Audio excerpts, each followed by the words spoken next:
అందరికీ నమస్కారం. నేను మీ చిలకమర్తి ప్రభాకర్ చక్రవర్తి శర్మ. మే మాసం 2వ వారం అనగా మే 5వ తారీఖు నుండి మే 10వ తారీఖు వరకు ఉన్నటువంటి గోచారపరమైనటువంటి ఫలితాలను ఇప్పుడు మనం చూద్దాం. చిలకమర్తి పంచాంగరీత్యా దృక్ సిద్ధాంత పంచాంగణితం ఆధారంగా మే 5 నుండి మే 11 వరకు మేషరాశి నుండి మీనరాశి వరకు ఉన్నటువంటి గోచారపరమైనటువంటి ఫలితాలు ఈ రకంగా ఉన్నాయి. మీనరాశి వారికి ఈ వారం అసలు అనుకూలంగా లేదు. మీనరాశి వారికి ఏలినాటి శని ప్రభావం, ఇంకా జన్మ రాశిలో బుధ కుజ రాహువుల సంచారం. ఇదే కాకుండా మీనరాశి వారికి తృతీయంలో బృహస్పతి, వాక్స్థానంలో రవి ప్రభావం చేత ఈ వారం మీకు చెడు ఫలితాలు ఇచ్చేటువంటి వారంగా సూచిస్తున్నాను. మీనరాశి ఉద్యోగస్తులు ఉద్యోగంలో చాలా జాగ్రత్త వహించాలి. రాజకీయ ఒత్తిళ్ళు, మీ యొక్క శత్రువుల వల్ల భయాలు, ఇబ్బందులు, బాధలు కలిగేటువంటి స్థితి ఉంది. మీనరాశి వ్యాపారస్తులకి ధన నష్టం వంటివి కలిగేటువంటి సూచనలు ఉన్నాయి. మీనరాశి రైతాంగం, సినీ రంగం వారికి ఈ వారం కలిసి రాదు. మీ యొక్క రంగంలో ఆచితూచి వ్యవహరించాలి. మీనరాశి విద్యార్థులకి ఇది మధ్యస్థం, కష్టపడాల్సినటువంటి సమయం.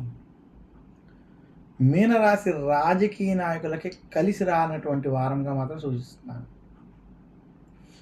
మీనరాశి వారికి వృత్తి, ఉద్యోగ, వ్యాపార పరంగా ఈ వారం కొంత చెడు ఫలితాలు ఇచ్చేటువంటి వారం అని మరొకసారి సూచిస్తూ, మీనరాశి వారు మీరు చేసేటువంటి పనుల్లో జాగ్రత్తలు వహించండి.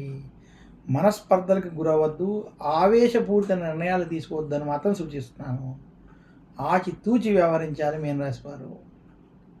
మీనరాశి వారు వృత్తి, ఉద్యోగ, వ్యాపార పరంగా మరింత శుభ ఫలితాలు మీరు పొందాలి అనుకుంటే నిత్యము దక్షిణామూర్తి స్తోత్రాన్ని పఠించడం, దక్షిణామూర్తిని పూజించడం, దక్షిణామూర్తి ఆలయాన్ని దర్శించుకోవడం మంచిది.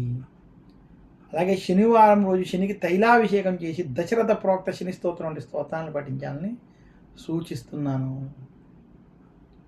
ఈ రకంగా ఆచరించడం వల్ల మీనరాశి వారికి మరింత శుభ ఫలితాలు కలుగుతాయని తెలియజేస్తున్నాను.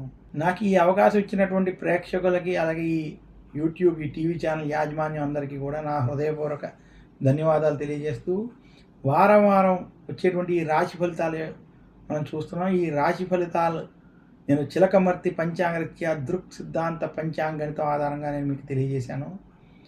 ఈ యొక్క రాశి ఫలితాలను ఉన్నటువంటి ఫలితాల ఆధారంగా అందులో ఉన్నటువంటి ఫలితాలు ఏవైతే ఉన్నాయో అవి తొలగడానికి ఇందులో మీకు ఇచ్చినటువంటి పరిహారాలను మీరు పాటించడం వల్ల మీకు మరింత శుభ ఫలితాలు కలుగుతాయని తెలియజేస్తూ, ప్రతి ఒక్కరికి క్షేమ, స్థైర్య, ధైర్య, విజయ, అభయ, ఆయుర, ఆరోగ్య, ఐశ్వర్యాలు కలగాలి, భగవంతుడి యొక్క ఆశీస్సులు ఉండాలని కోరుకుంటూ సర్వే జనా సుఖినో భవంతు అని కోరుకుంటున్నాను.